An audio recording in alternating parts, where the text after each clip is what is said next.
and we are about to go into fall. And I thought I would do a post on kind of how to re-energize and get reconnected and recharged, especially since I now have an empty house. We've had adult children with us through the pandemic, and our daughter just moved out, and our son 2 weeks ago just went back to college. And so, woo! And yet, on the other hand, it's kind of sad at the same time. So it's just like this emotion of two extremes that are joy and sadness, all tied into one. And yet, right now, I'm showing excitement because I love fall. I love the ability to reset and pivot and get ready for the last half going into the new year.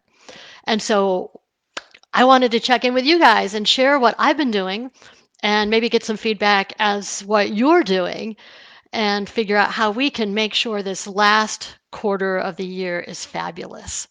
So one of the things that, and the reason this is so important is because when you have an empty tank, you can't give much to yourself or to others. And so it's really an important time to recharge. So one of the things I just did is we just got back from La Jolla, California. And that was really a trip to zen out. And what I mean by that is I love water, and we sat on the beach and I literally just stared into the ocean. Whew, I could get emotional thinking about how present I felt as I listened to those waves come in, and the rhythmic nature of the tides going in and out was so powerful for me. And that was really awesome. And while we were there, we actually went and swam with river otters. It's kind of like the sanctuary place that they rescue them, and they also do um, like children's hospital Make-A-Wish stuff for children to be able to swim with these river otters that are so playful, and they like wrap all around you and they swim all around you. And otters, some of you may know this, are my favorite animal. And so, how can you go wrong? They're so playful and they make you laugh and they're smart. And I just think that's one of the greatest animals on this planet. So that's one of the things that I did. Um, but what are you thinking about to energize and recharge? So I'm thinking that there's like three kind of things that we could take a look at. Um, and the first is take time for yourself, kind of like what I just did going to La Jolla. But it's hard sometimes for us to separate ourselves from others to be alone. Now, I wasn't exactly alone, but I felt alone when I was on that beach. And, many of us, we feel like to take time alone for ourselves is selfish. And where does that come from? Why do we feel like that's a weakness when in essence it's a strength? Because if you know what you need, how powerful is that? I mean, that to me is like the badass of badass women and men that know when to take time out for themselves to become restorative. Um, so what else can we do? Well, one of the things I think that we can do is like take a deep breath and prioritize what's important to us. When we get into nature and we're present, whew, it just allows us to think about, okay, what do we want to do over these next 3 months to make sure that we do it?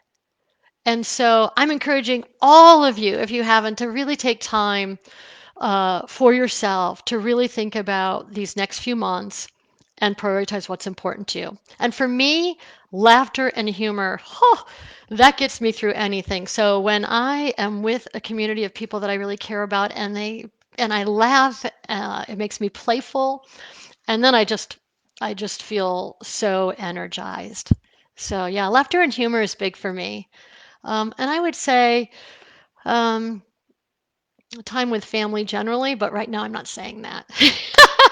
after no, I don't mean that at all. But sometimes being with family is draining.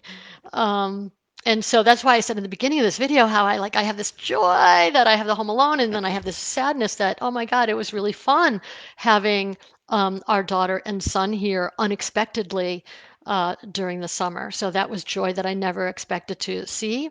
But the downside of that is junk food. I mean, I ate so bad during the summer that we are now cleaning out our cupboards. And the one thing that I kind of hid, like I didn't want to throw it out. I don't know if you've heard of those dots. They're it's like a long pretzel, and I think it's from North Dakota. They are so good. And you think you're managing yourself by these little pretzel bites, and then all of a sudden, the whole bag is gone. At least for me. Like, I cannot have a bag of those pretzels near me without consuming them. The flavor on that is, whoa. So, anyway, I am going to throw out my dot pretzels along with some other little things that I've stashed away while we had kids in the house filled with junk food. So that's one of the things I'm going to do. As much as I don't want to, it's really time for me to get back in touch with my body, especially with the pandemic. I was terrible. Like I almost did like self soothing through food and wine and food and wine and food. Yeah, that's pretty much it. So I am definitely repivoting there and really going to. I did get back to the gym, so that was something that I did, which was kind of hard. But they're no longer requiring masks, and so I thought, okay, I'm going to go for it since you know.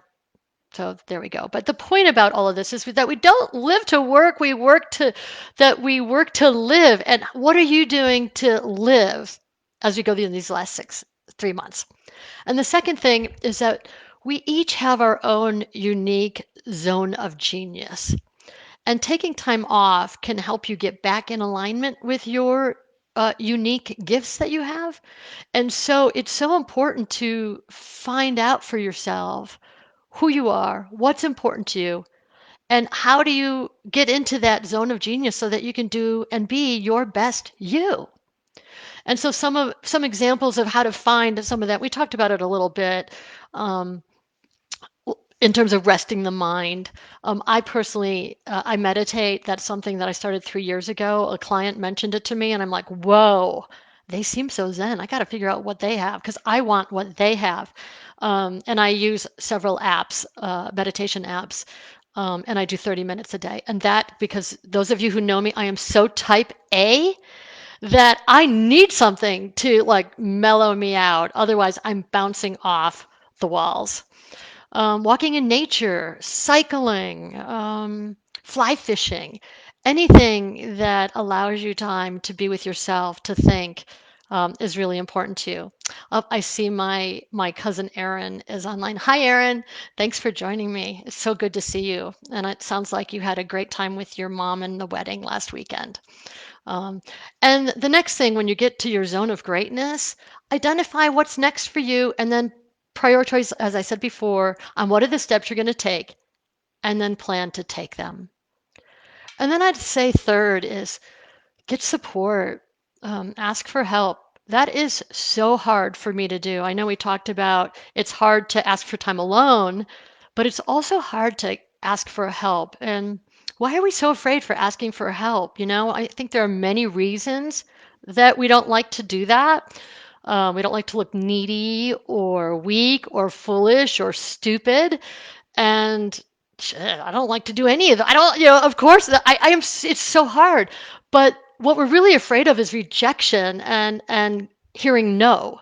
And yet, what do we have to lose? It's not like we had anything to begin with, and we have everything to gain.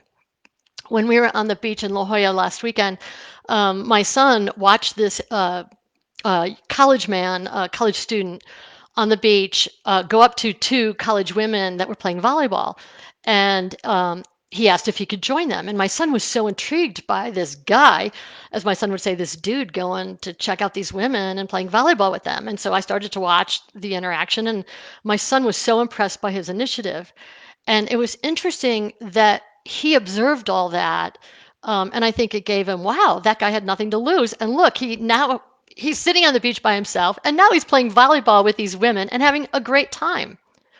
And the other thing, this just recently happened where my daughter wanted to she thought wanted to apply for something, but she wasn't sure she was qualified enough, and she asked whether she should apply. And I'm like, are you kidding me? Why would you take yourself out of the ring? Let someone else take you out of the ring. You absolutely are qualified and apply. But we do that to ourselves. We self sabotage, thinking whether we don't want to look foolish, we don't want to get rejected, um, and maybe even that we're not good enough or worthiness. There's all kinds of things that could come into play on this. But if we don't ask for help, we'll never get anywhere. We'll never get ahead. We'll never move beyond to what's important to us in terms of our goals and our visions and our dreams. So I think it's really, really important to allow yourself permission to really go for it. However, there is a caveat when you go for it, when you ask for help, and that is to take that risk. You have to really be like you deserve, like you know you're going to get it. So when you go for the ask, whether it be help with dishes or asking for a raise, whatever it is that we need to ask for help for, or even time alone, like we talked about, um, know that you deserve it. And the second, know that you can do it, like you can do that job, um, that you're able to do that. And then make sure that the person that you ask is the right person. Like when you want that upgrade in the hotel to an ocean view, make sure you're talking to the right person that can give you the upgrade. Um, and then lastly, be clear and specific. Oh man, I am the worst person when it comes to being clear. I am the girl of vagueness. And so when I finally get to ask, um, I fall short on being clear. So be clear and specific exactly about what you want. And I think that we'll likely be able to do that. So, as we kind of wrap up this live thing, I mean, think about what are some ways that you like to rest and recharge? What are the things that work for you? And take the time to do it. And so, as I went through this and shared some of my experiences and some of the things that I'm not that good at, as I try to recharge and regroup and refresh, um, I really pass that off to you, particularly now as we practice new skills um, from the summer, and whether children have been in your house and they're now gone, to allow yourself permission to take that time. So, thank you again for being with me on this live Facebook, and I so appreciate you for watching and invest in life well. Thank you.